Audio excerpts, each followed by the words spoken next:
So this is the new Opel Insignia, and this is really quite a significant car because it will be a bit of a bellwether for the rest of the car market.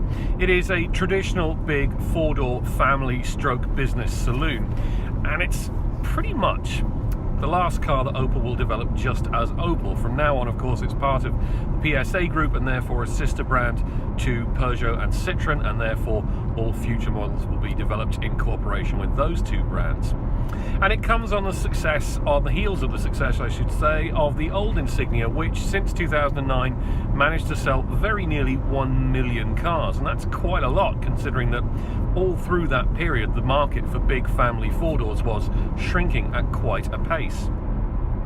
So can this new Insignia keep up that kind of success, and can it lay a marker in the ground for future models to be developed in cooperation with PSA, Peugeot and Citroën? Well, yes and no. There are a lot of good things about this car. I think the chief of which is the fact that it is really, really good looking. It is a very handsome car. It takes that new Opel face with the inset grille and the very narrow headlights, and it uses it to fantastic effect. This car is a pretty insipid beigey grey kind of colour, and even with that you can see that this is a very, very handsome machine indeed. It benefits, I think, from much stronger colours like a red or a deep dark blue. Inside here it's still very good looking, and there's a lot of bits lifted from the old Insignia, like this instrument panel, and from the new Astra, so there's nothing much wrong with that.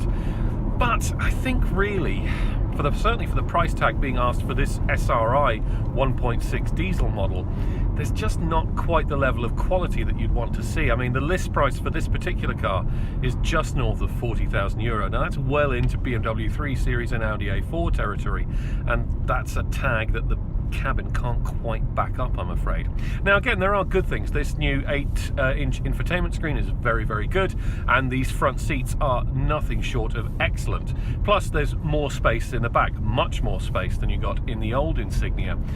But again, there's little things like these buttons on the steering wheel, these column stalks, this gear lever, they all feel really cheap, and in some cases, like the column stalks, a bit nasty, and you just expect better than that these days.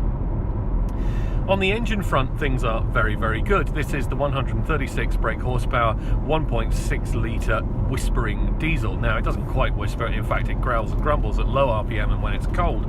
But once it warms up, it is actually very refined, and it's exceptionally economical. Even around town, I've been getting north of 50 miles to the gallon in this car, and out here on the open road, I could expect to get well over 60. It is a very good car from the point of view of doing long journeys. That combination of comfort and economy and reasonably good refinement too.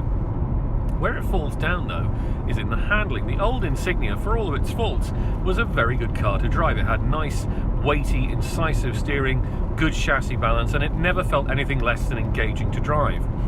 This version, I'm afraid, never feels anything less than a bit insipid to drive. Even in sport mode with the optional flex ride dampers set to their stiffest setting, it just feels understeery and a bit big and wallowy and a bit soft and squidgy. I don't mind soft and squidgy, but it just doesn't go around corners very well, this thing.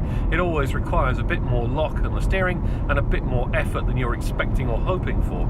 So in that sense, it does fall a bit flat.